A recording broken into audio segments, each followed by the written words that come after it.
রাধে রাধে বন্ধুরা, সুপ্রভাত। কেমন আছেন সবাই?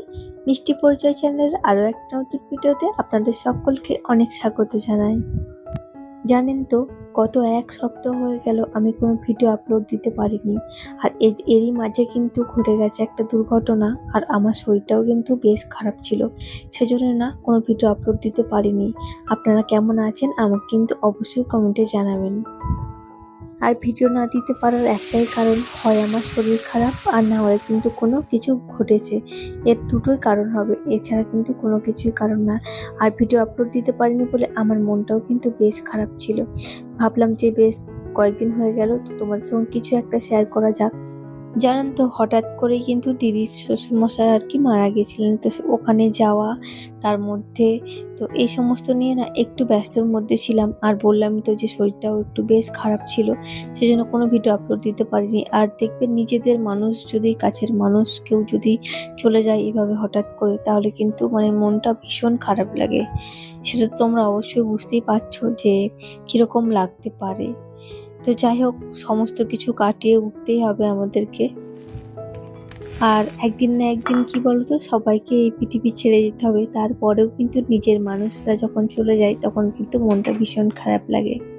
তো চলো, যাই হোক, ওদিকে কিন্তু আমি অল্প একটু মাখনা ভেজে, অল্প একটু ঘি গরম করে তার মধ্যে মাখনাটা দিয়ে বাবুকে দিলাম অল্প করে।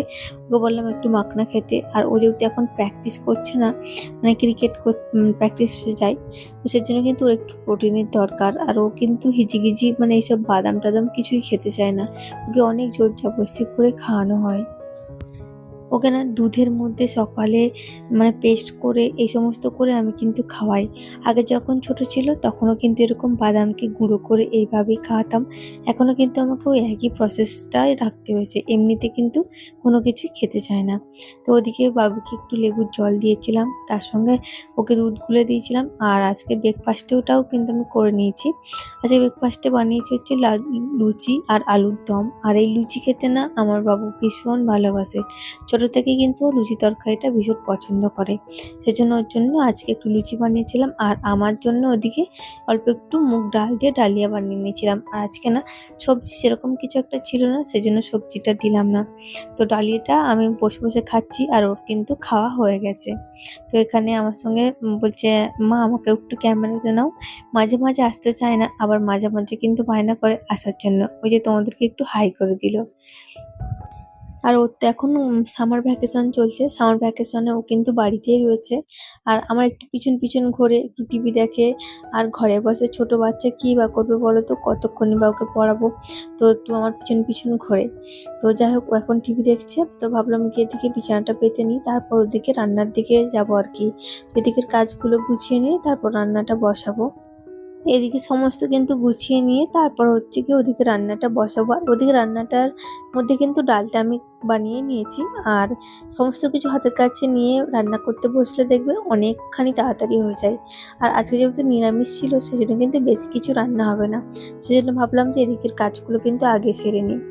আর তোমাদের দাদাভাই তো নিরামিষ দিন হলো ও কিন্তু ভাত টাত খেতেই চায় না, ফল বা কোনো কিছু স্ন্যাক্স এই সমস্ত কিছুই খায়। তো সেই জন্য কিন্তু বেশি কিছু তরকারিপত্র নিরামিষ দিন আমি বানাই না, ওই দুটো একটা বানিয়ে নিই। তো বেসিক যে রান্নাগুলো হয় আর কি, ডাল তরকারি এই সমস্ত কিছুই হয়েছে আমাদের। সেজন্য তোমাদের সঙ্গে আর শেয়ার করলাম না। আর আমার কিন্তু রান্নাটা ওদিকে হয়ে গেছে। সেদিকে কিন্তু গ্যাস ওভেনটা খুব ভালোভাবে পরিষ্কার করে নিয়েছি, আর জায়গাগুলো বেশ ভালোভাবে ক্লিন করে। চলো এখন কিন্তু হচ্ছে কি তোমাদের দাদাভাইকে খেতে দেবো। তো ওদিকে সোমা গায়েন দিদিভাই কিন্তু আমাকে কমেন্ট করেছিলে যে খুব ভালো লাগলো ভিডিওটা। থ্যাংক ইউ দিদিভাই, থ্যাংক ইউ সো মাচ। এভাবেই আমার পাশে থেকো, আর তুমি তোমার পরিবার পরিজন নিয়ে খুব ভালো থেকো, সুস্থ থেকো। ওদিকে আমার রান্না বান্নাও কমপ্লিট, এদিকে কিন্তু ঘরটা আমার বিছানাটাও তোলা হয়ে গেছিলো। আর টুকটাক মোটামুটি কাজগুলো আমার সারা হয়ে গেছে। আর এদিকে এখন আমি ঝাঁটটা দিয়ে নিচ্ছি, যেহেতু অল্প আদ্র রান্না ছিল, তার জন্য কিন্তু চট করে আমি ওদিকে রান্নাটাও বসিয়েছিলাম, আর এদিকে কিন্তু কাজগুলোও সারছিলাম। আর ওপর থেকে কিন্তু আমি জামা কাপড় সমস্ত কিছু নিয়ে চলে এসেছি। তো ওদিকে জামা কাপড়গুলো কিন্তু রাখা আছে, এখনো কিন্তু ভাঁজ করা হয়নি, সবে মাত্র রান্নাটা হয়েছে। তো ঝাঁট দিয়ে ভাবছি যে মুছে নিই, তারপর হচ্ছে যে সোফায় জামা কাপড়গুলো আছে ওগুলো হচ্ছে একদম ভাঁজ করে রাখবো। আর এর ফাঁকে কিন্তু আমি বাবুকেও স্নান করিয়ে দিয়েছি, ওর কিন্তু স্নান হয়ে গেছে। আর আমার এদিকে ঘরটা মোছা হয়ে গেলে কমপ্লিট হয়ে যাবে, শুধুমাত্র বাকি থাকবে তোমাদের দাদাভাইদের খাবার দেওয়া। তো এটি কিন্তু তোমাদের দাদাভাইকে আমি খেতে দিয়ে দিয়েছি, ফল কেটে দিয়েছিলাম।